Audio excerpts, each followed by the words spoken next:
जब लोगों को झूठ झूठ अरेस्ट करते, कभी सोचा है उसकी बीवी क्या सोचती है, उसकी माँ क्या सोचती है, उसके बच्चे क्या सोच रहे हैं? They are only doing this just to be in power for their selfish needs. कि एनसीपी मतलब not Nationalist Congress Party sir, naturally corrupt party जो उनको कहते थे, और जो ओरिजिनल है वो क्लेम करते वही है। अगर original naturally corrupt party original है तो अभी उनकी तरफ है कि पता नहीं कितने हजारों करोड़, कितने शून्य उसमें, वो मुझे पता भी नहीं, मेरा मैथ्स थोड़ा कच्चा है सर।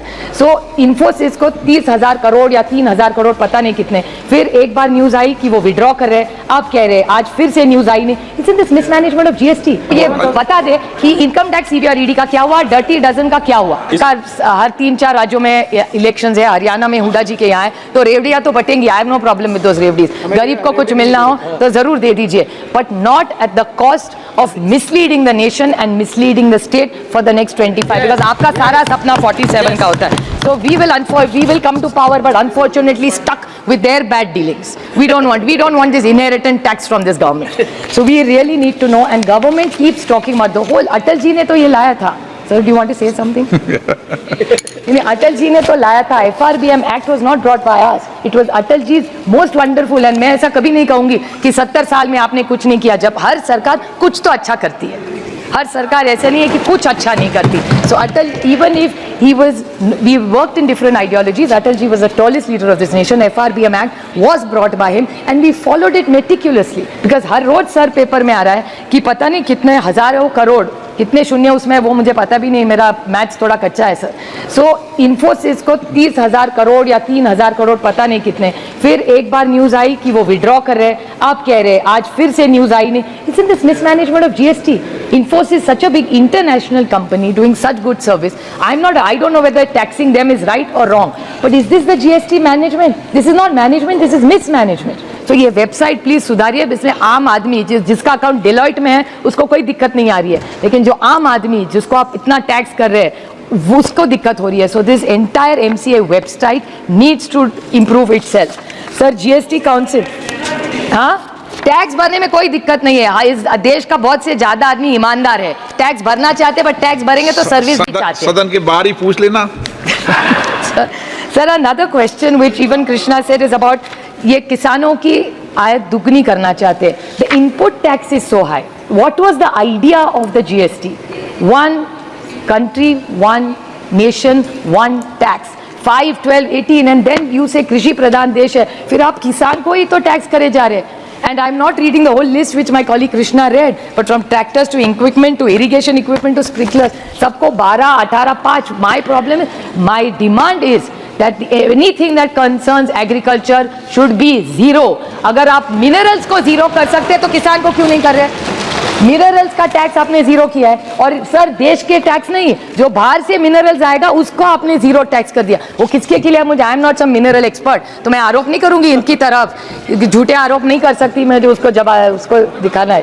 बट आप मुझे बताइए, मिनरल्स को आप जीरो टैक्स कर रहे हैं, इंपोर्ट को जीरो टैक्स कर रहे हैं, तो फिर एग्रीकल्चर को क्यों टैक्स कर रहे हैं? जो देश में किसान है, जो हमको अन्नदाता सुखी भव है, उसको आप 18 टैक्स करेंगे, और मिनरल्स को जीरो, जो import, and which country are they coming from?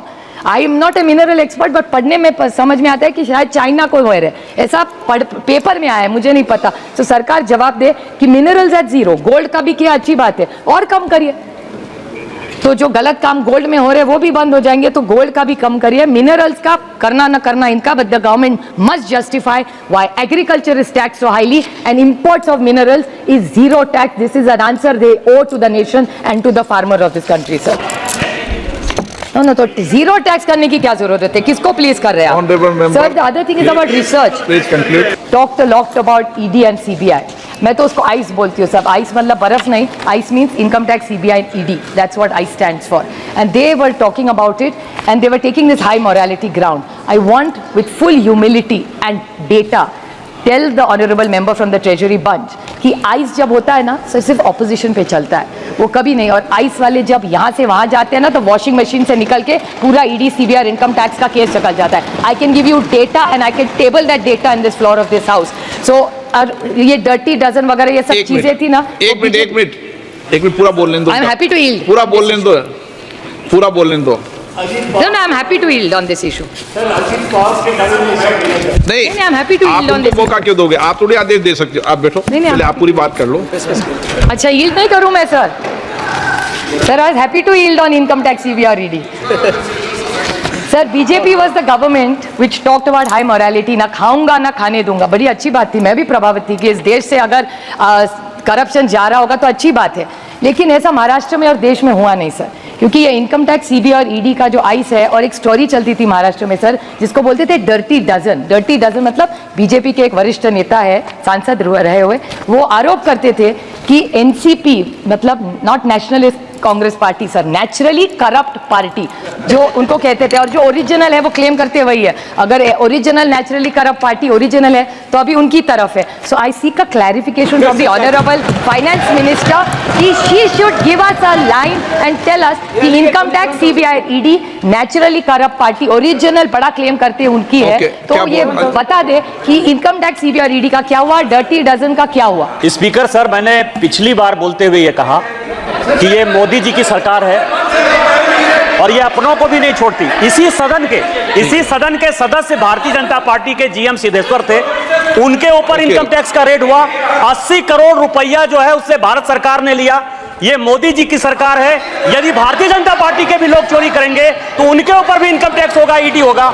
और जो राहुल गांधी जी के ऊपर है वो चिदम्बरम साहब का पीएमएलए एक्ट है, जिसके कारण उनके ऊपर जो है ईडी का केस चल रहा है. Okay.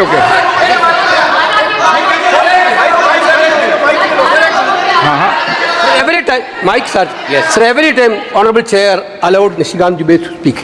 Whenever he spoke in the house, he spoke only lies only. Last day he spoke about Priyanka Gandhi ji, not was a member of this house. आपके माननीय सदस्य ने Sir, 1 minute sir. Priyanka Gandhi ji, not a member of this house. He told in this house that Priyanka Gandhi ji attended Advani's marriage, which is totally wrong, sir. Which is totally wrong. Every time he is telling this galat baat. You are allowing that also. You are allowing that. Okay. No आप okay please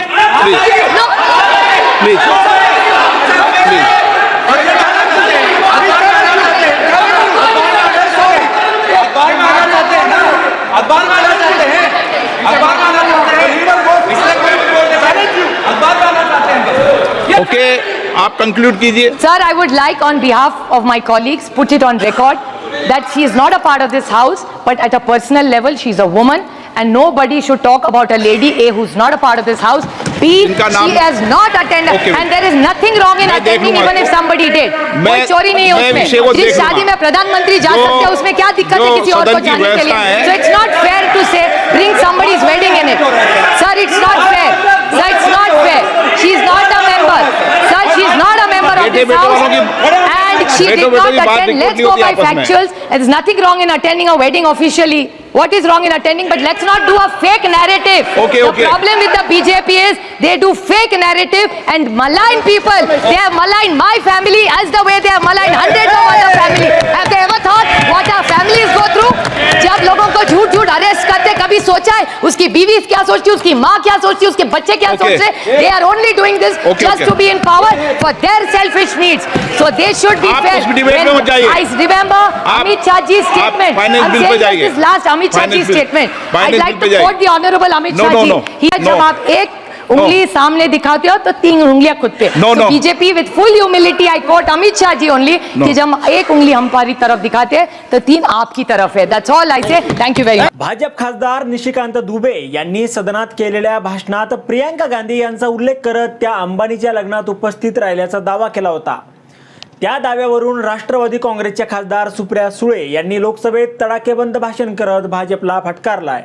सत्तेत राहण्यासाठी Bhajap fake narrative मांडून लोकांना बदनाम करत आहे, अशा शब्दात सुप्रिया सुळे यांनी भाजपला फटकारलं. प्रियंका गांधी या सदनाच्या सदस्य नाहीत. एक महिला म्हणून त्यांच्या बाबतीत कुणीही काही बोलणं चुकीचं आहे. त्या अंबानीच्या लग्नात गेल्या नव्हत्या आणि गेल्या असतील तर त्यात वाईट काय आहे? ज्या लग्नात पंतप्रधान नरेंद्र मोदी जाऊ शकतात तिथे जाण्यात काय चोरी आहे का? एखाद्याच्या बाबतीत तिथं बोलणं चुकीचं आहे. फेक नरेटिव्ह मांडू नका. भाजपचा हाच प्रॉब्लेम आहे. ते फेक नरेटिव्ह मांडतात आणि लोकांना बदनाम करतात. त्यांनी असंच माझ्या कुटुंबाला देखील बदनाम केलंय. त्यांनी कधी विचार केलाय का आमच्या कुटुंबाला काय वाटत असेल, किती दुःख होत असेल? खोट्या आरोपाखाली लोकांना अटक करतात तेव्हा त्यांच्या कुटुंबाला काय वाटत असेल याचा विचार तरी करतात का ते लोक? सत्तेत राहण्यासाठी ते हे सगळं करत आहेत, अशा शब्दात सुप्रिया सुळे यांनी भाजपला फटकारलं. पंतप्रधान नरेंद्र मोदींनी सुरुवातीला न खाऊंगा न खाणे दूंगाचा नारा दिला. मी त्या नाऱ्याने प्रभावित झाले होते, पण महाराष्ट्रात व देशात तसं काही होत असल्याचे मला काही दिसून येत नाहीये. महाराष्ट्रातील एक वरिष्ठ नेते डर्टी डझनचा आरोप करायचे, एनसीपीला नॅचरली करप्ट पार्टी म्हणायचे. आता जे स्वतःला ओरिजिनल एनसीपी म्हणतात ते भाजप सोबतच आहेत. ओरिजिनल पार्टी करप्ट आहे तर ती आता त्यांच्यासोबत आहे. त्यामुळे आता फायनान्स मंत्र्याने सांगावं की नॅचरल करप्ट पार्टी यांच्यासोबत आहे, तर त्यांच्या बाबतीत इन्कम टॅक्स, CBI आणि ईडीचे काय झालं व डर्टी डझनचे काय झाले, असा खणखणीत सवाल सुप्रिया सुळे यांनी केला आहे.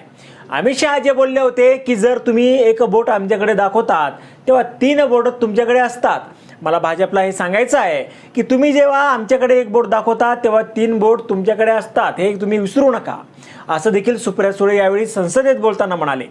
आता यावर तुम्हाला काय वाटतं, तुमचं मत कमेंट बॉक्समध्ये लिहायला विसरू नका. व्हिडिओ आवडला असेल तर जास्तीत जास्त शेअर करा. आणि आतापर्यंत मराठी जनता, आपण आपल्या या चॅनलला सबस्क्राईब जर केलेलं नसेल तर चॅनलला सबस्क्राईब करा.